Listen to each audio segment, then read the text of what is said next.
Yeah, I still use it. so do I. I mean, you know, you guys. All right, guys. Okay. So, but we have Linda Merrell, and I just a minute we just referred to her as a child advocate, but she's with the Florida Child Healthcare Coalition. Right. And then we have Lara Glaser. Is that right? It's Glaser. Glaser. Okay, Lara Glaser. We always want to get a person's name right. Keep that in mind, guys. She's with the Early Learning Coalition of Flagler and Volusia counties, and these ladies are ladies who have such great passion for what they do in helping young people and families and the like. And they have, you know, that passion comes from a certain degree of love as well for those that they're working so hard to help in the areas of their expertise and in these areas that they're working with in terms of not just regular, you know, the citizens and the parents and the children and the families and all of that, but working with legislators, and that sometimes can be even tougher. It can be the toughest part of the job, right, Linda? Absolutely. So we'll just segue into the legislative session. What do they do to us? If you could kind of set the framework from which we will kind of navigate the rest of our discussion. Gwen, I'd be very glad to, but I would be remiss if I just didn't join in and celebrate Jimmy Huger. I flashed back some 30 years ago, and truly as a young advocate in the community, he was an icon and was very kind to me, and very kind to my sister Gail Cantaro as well. And what came to my mind is the title of the book, Forerunners Courageous. And he was a forerunner, always courageous, always kind. And I just wanted to tell him I love him too, just like you. And the rest of the community, he's just phenomenal. And to go back to Bethune-Cookman, I was not able to attend that, but a dear friend of ours, Dr. Sheila Fleming, Yes. who was head of the social science department, happened to be featured as one of the main speakers at a program, and she stayed with me that weekend with her sister. So I think. Oh yes, and that was the women's conference. Right. She was a keynote speaker, and that was phenomenal as well. Sheila and I are lifelong friends. She's in Tennessee now. We miss her, but I just miss my Bethune-Cookman family so much. So at any rate, I just wanted to mention that, and I think it's important that we do have a really strong, wonderful community. And with the health department, sadly I missed that. I was in Atlanta. But I think what you hit on is very germane to anything that we talk about. And that is that we have a very impoverished community. We've slipped in our healthcare ratings in the state from 35 down to 37. So Dr. Sorensen has a lot of lifting to do. We have a community that cares. And it's incumbent on all of us to really try to strive to come together to help those kids learn how to not eat the bad food. So it's going to take a team, it's going to take a village, just as the old adage does. So I commend you for that, but I think it's a program in itself that needs to happen, because one of the major things, and it's what we're going to talk about, is children. 1 out of 4 children in our community lives under 100% of the poverty level. Now this affects your health, the stability of the family, the whole dynamics of what we're about. So moving into dynamics, as you supposed to, and you know me, I'm going to do Oh yes, yes. I had to make those statements. But just to paint a picture and get a sense of what was going on this year, the legislature came into session with a $2 billion deficit looking at. They had, every 10 years, as you know, a humongous challenge, very contentious, of looking at redistricting. Where you're going to get your votes and who's going to be running where. Still not quite settled in the Senate, because the Senate didn't pass the muster with the court as far as whether they were fairly drawn.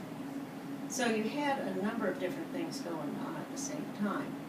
Put on top of that, a third huge comprehensive thing is they were going to take apart the Department of Health and the Department of Children and Families.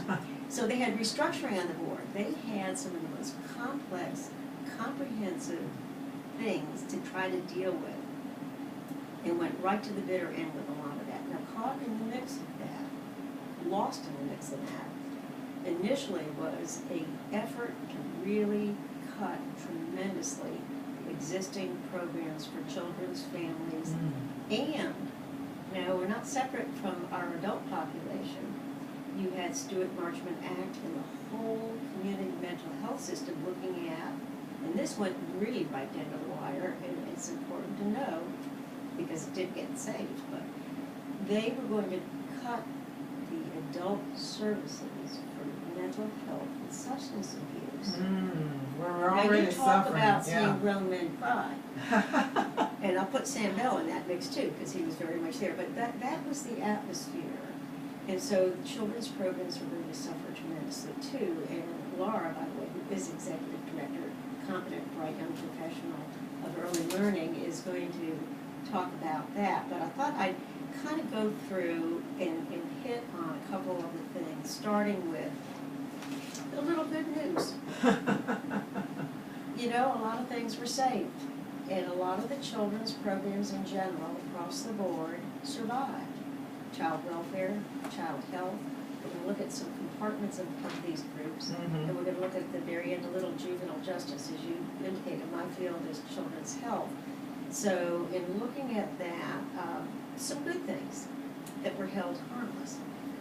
Healthy Start, very, very, very popular and dear program, not just in our community, but in the state. They had over $5 million cut in their budget last year. 3.5 or 3 point and change was restored this year, but they also were held harmless for their funding. So they did get their funding this year, which was really important. Another program that's important to young children is called Early Steps. Now, our child advocacy system here runs Early Steps.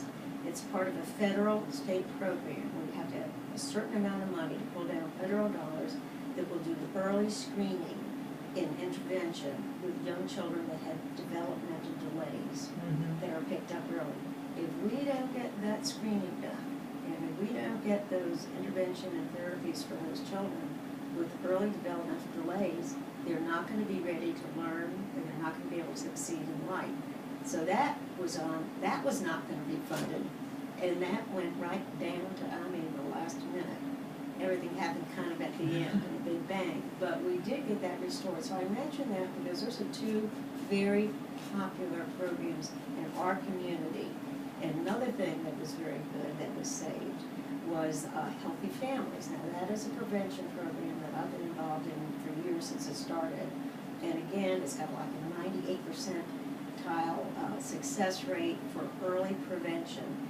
Parent education, trying to keep those families. It's a voluntary program. You don't get assigned into that. It's a voluntary program. Very, very successful and very, very necessary because we do have a lot of child abuse that can be prevented. But I've always said, cut out the baby with the bathwater and throw that baby out. So fortunately, on the other end, where we're going to get some severe cuts in the child abuse and protection, that was maintained as well. In fact, with the Department of Children and Families even enhanced to hire more child protection people. Wonderful. And yes, it was, and I'll go into that a little bit more later, but I just wanted to give you a feeling of from the ashes, there was a phoenix of sorts for children in many ways. There's a lot more I'd like to go into with health, but I think it's important to know, and Lara and I know this, that you can't have one without the other. We're working towards healthy children, and I do want to go into a kid care program, but I want to give Lara a little chance, if I could, to talk about that, and then because she's got the early part, and then I'll talk about kid care, because it's a great success story too. And I'll just interject for a minute as we move on to Laura that having been a volunteer with the Guardian Ad Litem program, which works, in terms of trying to protect these children, especially when their parents are substance abusers or alcohol abusers, and there's any kind of neglect or abuse. That's when we get in there and we work with the youth and represent them in court. And of course, with Healthy Families, I've served on their board for a few years as well. So I know how key it is that program, which does a lot of good in the community. And actually, even to the point of providing those the safety seats that go in the cars, and making those available to individuals as well, and making sure that they're properly fitted in the cars. Because it's amazing how many people, they'll purchase the seats, but they don't properly fit them into the car, in which case they're useless. They're useless. So they help with that as well. But Laura, share with us if you would. Sure, I would love to. And the programs Linda mentioned are, I just want to say, without them, we wouldn't be successful either. So, we watch each of those programs throughout legislative session too. So happy for Healthy Start, so happy for Early Steps. They are connected to what we do as well. So, the Early Learning Coalitions were legislatively created in 1999 to provide local innovation, local decision making. Our local boards can determine what's best for this community for our children birth to 5 in child care. And did that start here? Or No. Because I know we were one of the first to actually do it, though, weren't we? I just remember the persons here who were actively involved and engaged in trying to ensure that something like that was set up. Well, I will tell you, because what I was going to say next is we were the first coalition across the state to implement a quality standard for child care providers. I know we were first with something in regards to that. And you know what a lot of people don't realize, and I'm just interjecting this as well, Linda, is that a lot of these great programs have their start here in Volusia. Healthy Kids pilot program was one of 3 in the nation, and that's truly where the roots came to get the child health insurance bill passed in Congress. So I know where you're coming from, and I did go to what Lara was saying. This was a statewide implementation program. However, I concur with her that we did an excellent job here in getting that established and setting those standards that you're struggling to meet. Right.